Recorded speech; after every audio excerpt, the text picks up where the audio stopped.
Everyone in the speedrunning community is given the chance to play the same world for one whole week, sharing the same RNG every time so it's fair for every player, including the same Ender Dragon fight, so we can see who can get the fastest time on that world's seed. My goal is to become one of the top weekly race speedrunners by consistently being on the top of the leaderboards by at least 15 spots or higher out of potentially hundreds of players. Welcome to the Minecraft Speedrunning Weekly Race.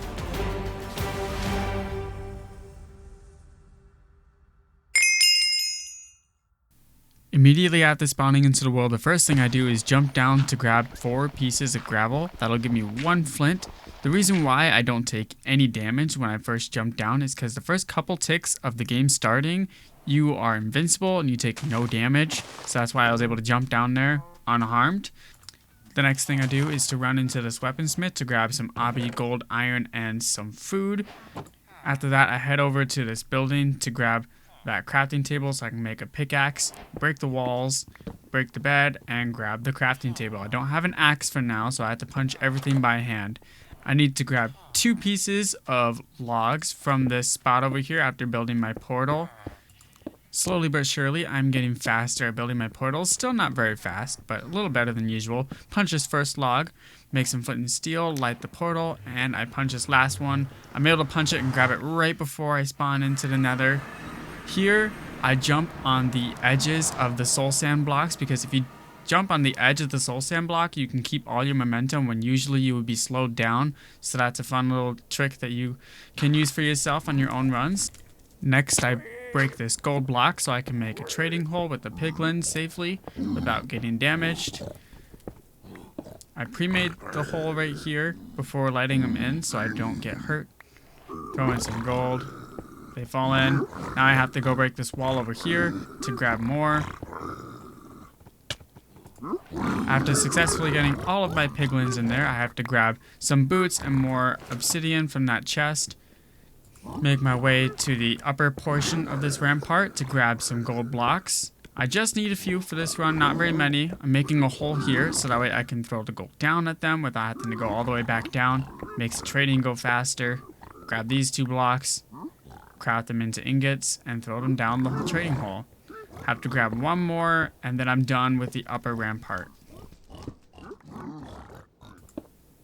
After grabbing this last gold block and turning it into ingots, throwing it down the hole, I make my way down to grab stuff from the other chests and to grab 1 last gold block from the other side here. This is the last gold block I will need for this run. I then make my way over to the trading hole to get on the last few gold, grab the stuff that they traded me with, and I need to make myself a sword and an axe. This makes killing blazes much faster as opposed to just using an axe or just using a sword. I just have to grab these last few trades. I pre-craft some anchor, well, just 1 anchor. After grabbing a few more items that was traded to me, I can make my way over to the fortress, which is right on the right here. Have to bridge out a little bit and throw a pearl. I eat some food here because I know this pearl is going to do some damage. There's a skeleton here.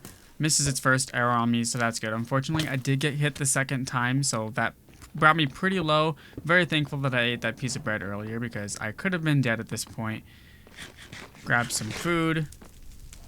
Luckily for me, on this seed, there are 2 spawners right next to each other, so I don't have to do any blaze bedding or much mining out of the spawner area.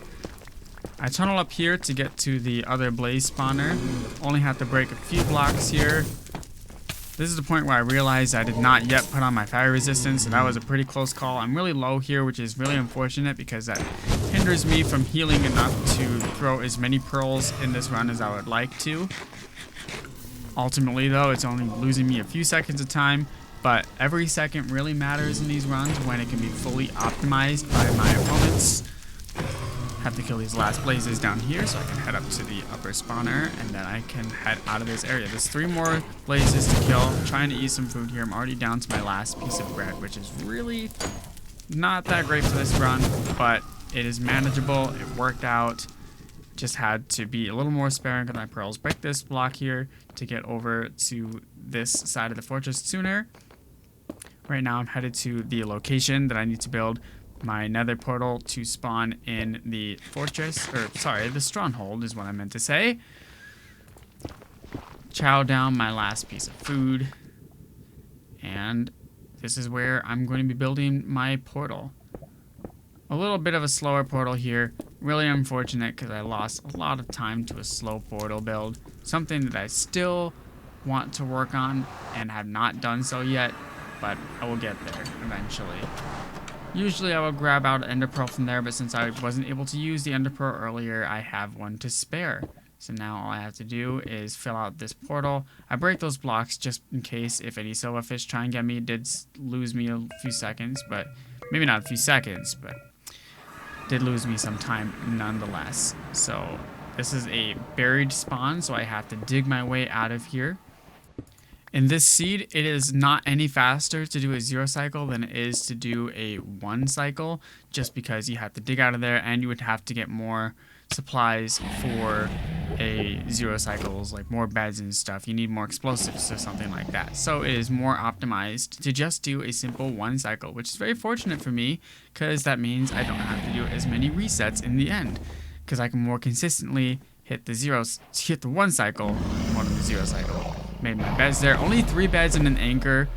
It's really tight, but I am able to make it with just those explosives, fortunately. A very, very clean 1 cycle. I'm super proud of that 1 cycle. Didn't have to hit it with my sword or anything like that. So overall, this is a pretty good time. I'm pretty happy with it. Unfortunately, I did not get top 10. I got spot 11, which I can't complain too much. That's still really good. I'm still aiming for a top 10 most of the time, but it's above my goal of 15 and up, so I am happy with that. I will take it, and I will see you next time.